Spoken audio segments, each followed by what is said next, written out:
Markus pasalnya yang kelima.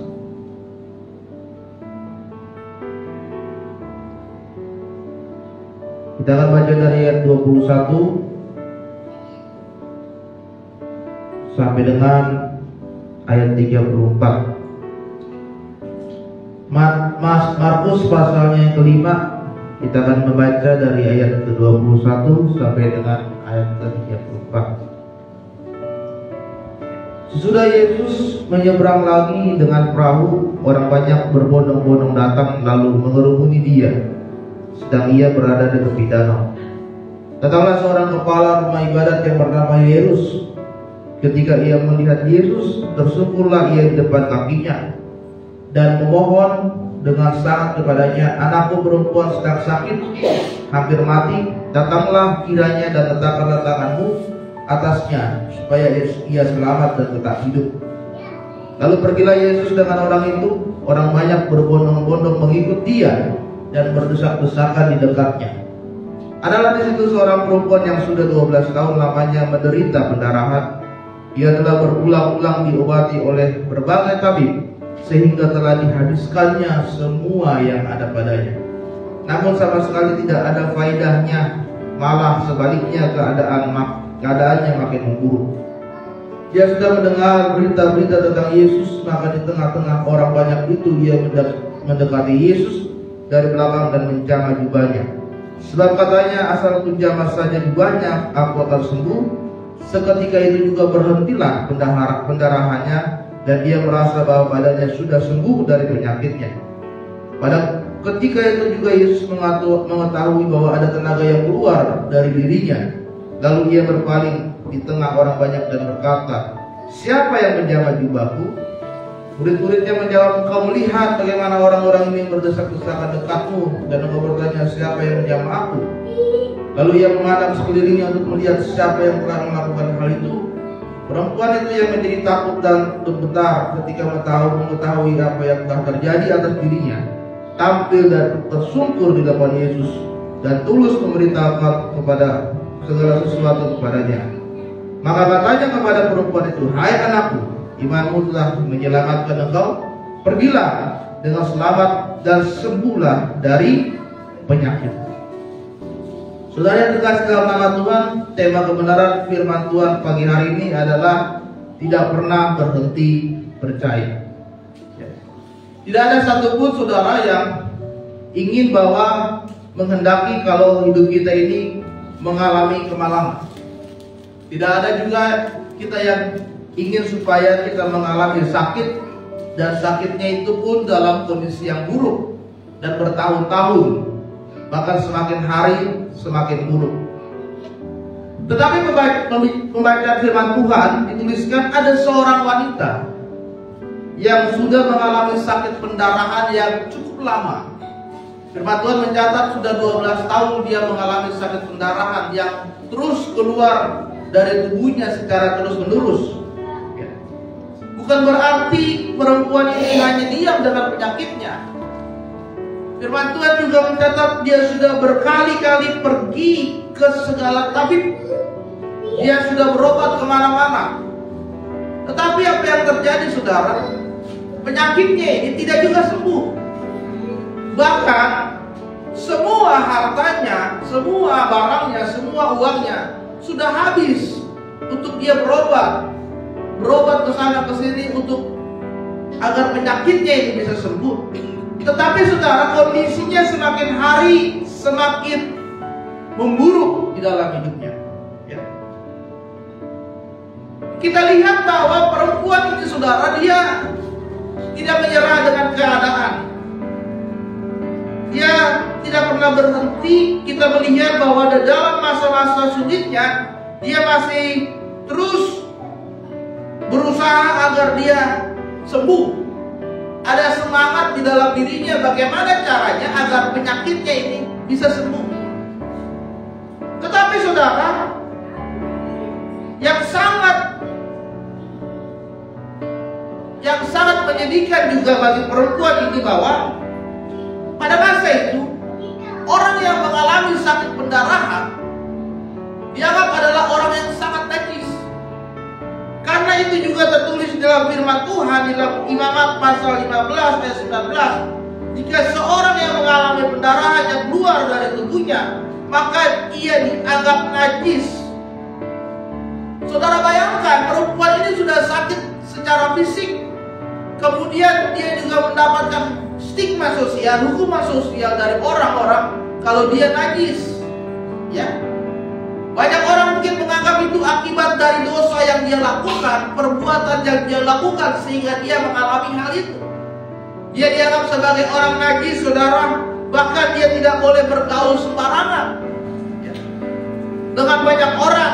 Artinya dia tersingkirkan, dia tersendiri, dia dipisahkan dari masyarakat. Kemudian saudara, dia tidak boleh sembarangan datang ke bait Allah karena kondisi fisiknya yang dialami oleh perempuan ini. Bayangkan, dia sudah sakit, dia sudah mendapatkan hinaan sosial, dianggap sebagai orang najis, bahkan dia tidak boleh dengan mudahnya datang ke bait Allah karena penyakitnya ini. Selama 12 tahun perempuan ini mengalami seperti itu. Tetapi saudara, pada waktu itu, ketika Yesus baru saja sampai, ketika dia baru menyeberang ke Danau Tiberias atau Danau Galilea, dia berada di Kapernaum, ada seorang kepala ibadah yang bernama Yairus, seorang kepala ibadah di Galilea, berkata kepada Yesus, "Tuhan, tolonglah sembuhkan anakku yang sedang sakit, tumpahkanlah tanganmu kepada anakku agar dia sembuh." Tujuan awal dari Yesus adalah pergi ke rumah Yairus, agar anaknya ini bisa sembuh, ya, agar anak yang Yairus ini bisa sembuh, saudara. Tujuan awal dari Yesus adalah pergi ke rumah Yairus untuk menyembuhkan anak. Tapi di pertengahan jalan, perempuan yang sakit pendarahan ini, dia tidak pernah menyerah. Dan ketika dia mendengar kabar Yesus akan melewati daerahnya di Kapernaum, dia pergi mencari Yesus, dia pergi menghampiri Yesus. Dia memiliki iman yang kuat. Kalau ku jamah jubah Yesus saja, aku pasti akan sembuh. Kalau ku jamah jubah Yesus saja, dia tidak harus Yesus menumpahkan tangan kepada perempuan ini. Dia tidak harus Yesus berkata sembuhlah kepada perempuan ini. Tapi dia punya iman yang kuat, iman yang besar. Saya jamah saja jubah Yesus dari belakang ini, maka aku akan sembuh. Dan imannya bekerja sesuai dengan apa yang dia inginkan. Kemudian Yesus berkata, "Siapakah yang menjamah jubahku?" Karena ada tenaga kuasa yang keluar dari dirinya untuk melakukan mujizat. Dan kemudian perempuan itu mengaku, dan Yesus berkata, "Imanmu telah menyelamatkan." Saudara terkasih dalam nama Tuhan Yesus, pada saat pagi hari ini kita belajar supaya kita tidak pernah berhenti percaya kepada Yesus di dalam segala kondisi kehidupan kita. Apa yang harus kita lakukan? Yang pertama adalah, saudara, kita harus belajar supaya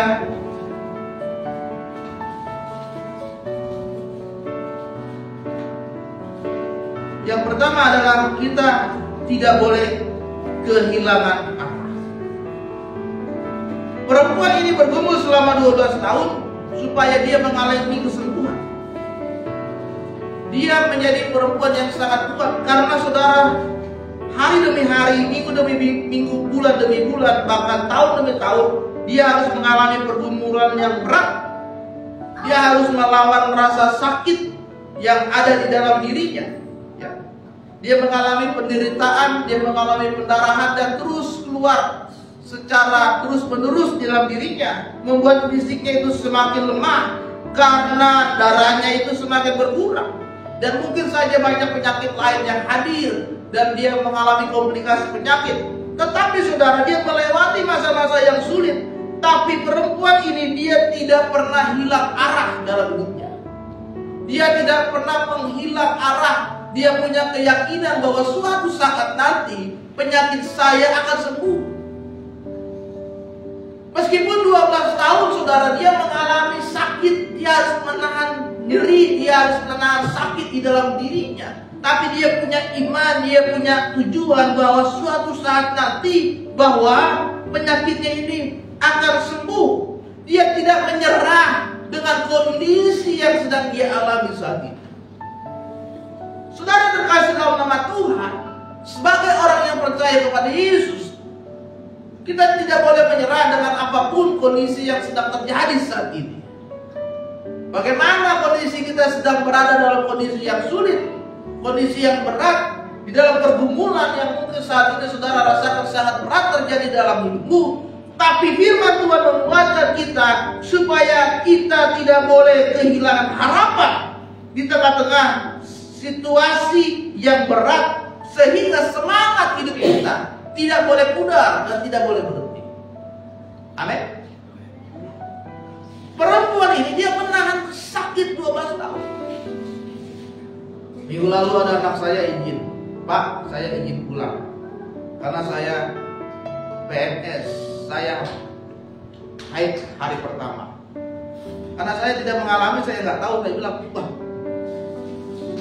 nggak usah pulang, masuk saja seperti biasa. Ternyata dia di hari pertama itu katanya dia sangat nyeri sekali, perutnya, dia tidak tahan dan dia istirahat, dia mau pulang. Ternyata kondisi orang yang sedang mengalami pendarahan itu seperti itu, karena darahnya kan keluar.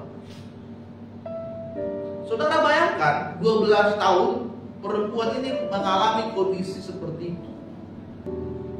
Sakit yang dia alami pasti akan mengganggu kegiatan sehari-hari yang dia lakukan, ya. Akan mengganggu aktivitas yang dia lakukan setiap hari. Tetapi dia tetap terus berjuang, dan dia berharap dengan semangat yang kuat bahwa dia pasti akan sembuh dari sakitnya. Perjuangannya itu dia buktikan. Dia pergi ke banyak tabib untuk berobat ke sana ke sini, tetapi tidak sembuh. Jadi yang pertama, saudara, kita jangan pernah kehilangan arah hidup kita.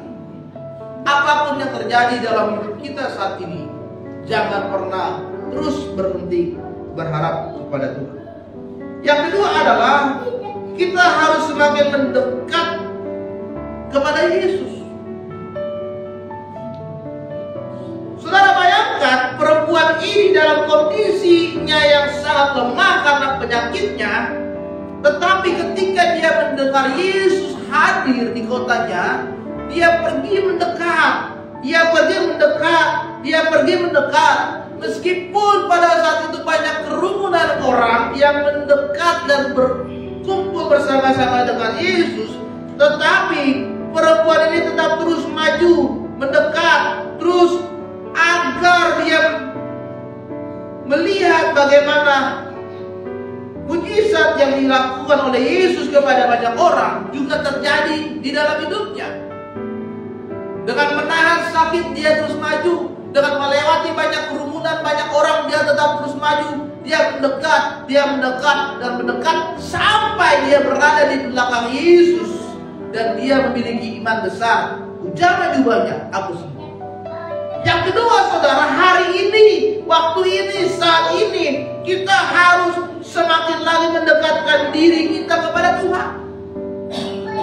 Banyak hal yang menghalangi kita untuk datang mendekat kepada Yesus, tetapi fokus kita saat ini harus semakin tertuju kepada Tuhan.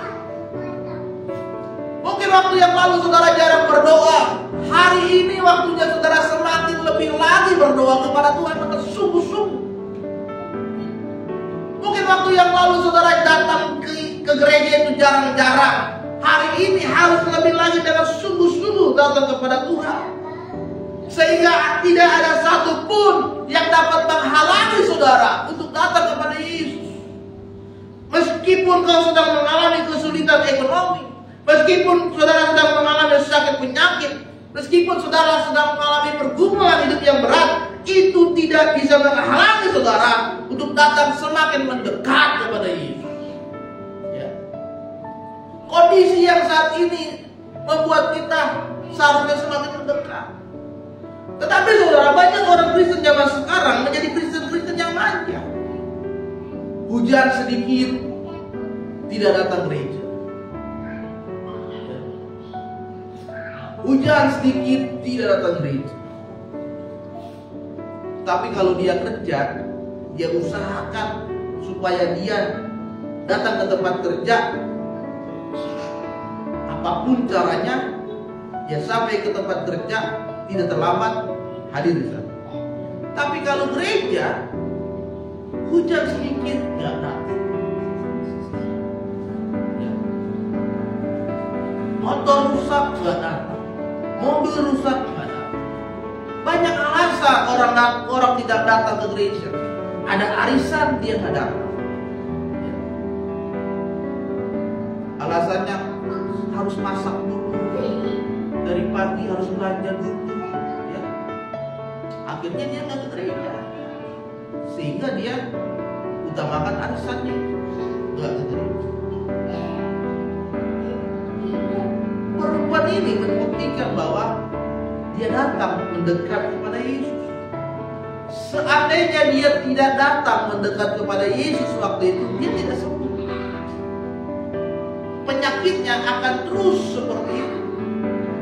Tapi dia punya iman besar.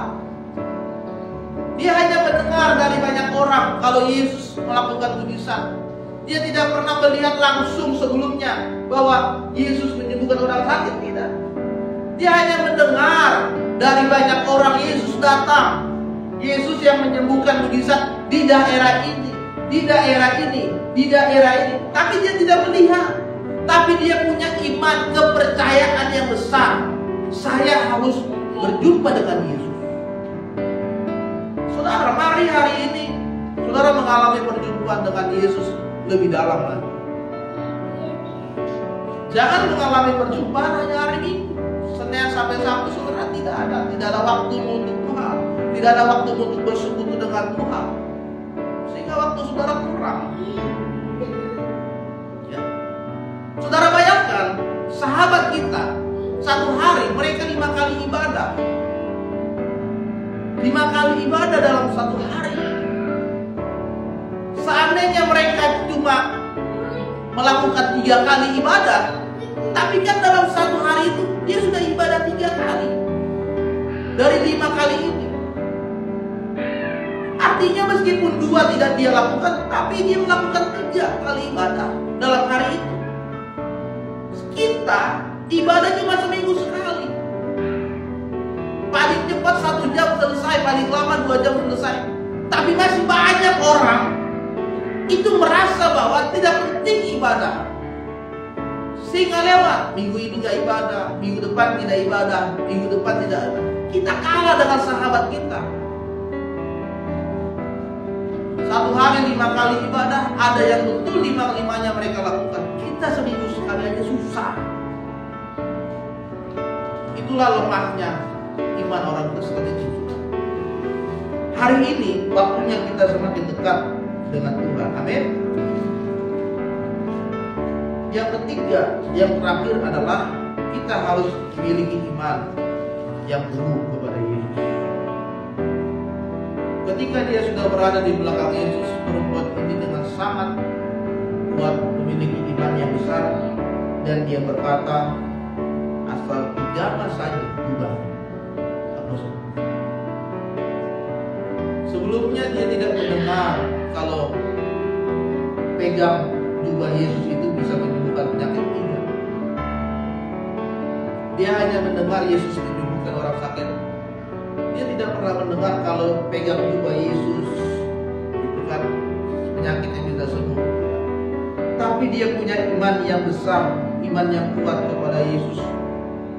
Asal pegang saja jubahnya. Dia tahu dirinya bahwa dia adalah orang najis. Dia tahu banyak orang mengucilkan dia, banyak orang menjauhi dia, banyak orang tidak mau bersama-sama dengan dia karena penyakit yang dialami. Makanya perempuan ini hanya melihat dari belakang, datang kepada Yesus dari belakang. Dia tidak berani mendatangi Yesus dari depan. Dia tidak berani berjumpa berhadapan dengan Yesus dari depan. Dia dari belakang. Dia tahu bahwa dia adalah orang yang najis, dia orang yang kotor. Dia hanya datang dari belakang. Dan ketika dia berada di belakang Tuhan, asal pegang saya juga Tuhan, tanpa harus aku melihat mukamu karena kenajisanku ini, Tuhan, aku akan sembuh. Bagaimana perempuan ini datang dengan kerendahan hati di hadapan Yesus? Bagaimana perempuan ini datang dengan hati yang tulus kepada Yesus? Bagaimana perempuan ini datang dengan iman yang kuat kepada Yesus? Dia dikucilkan, dia direndahkan, dia dilecehkan oleh banyak orang, tapi dia tetap datang terus kepada Tuhan, dan dia punya iman yang besar bahwa dia akan sembuh. Saudara yang terkasih dalam nama Tuhan, kondisi yang buruk, penyakit yang ada, dan pergumulan kita saat ini jangan membuat iman kita lemah kepada Tuhan. Mari bangkitkan imanmu, mari kuatkan imanmu, mari tunjukkan bahwa saudara punya Yesus. Yesus yang berkuasa dalam hidup saudara. Saudara punya Tuhan yang sanggup menolong hidupmu.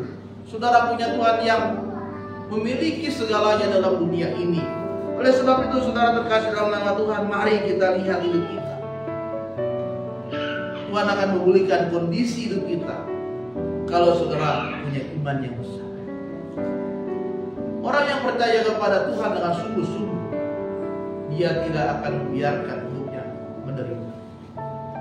Tapi ada iman yang besar yang Tuhan berikan dalam kehidupan saudara sampai saat ini. Oleh sebab itu, saudara terkasih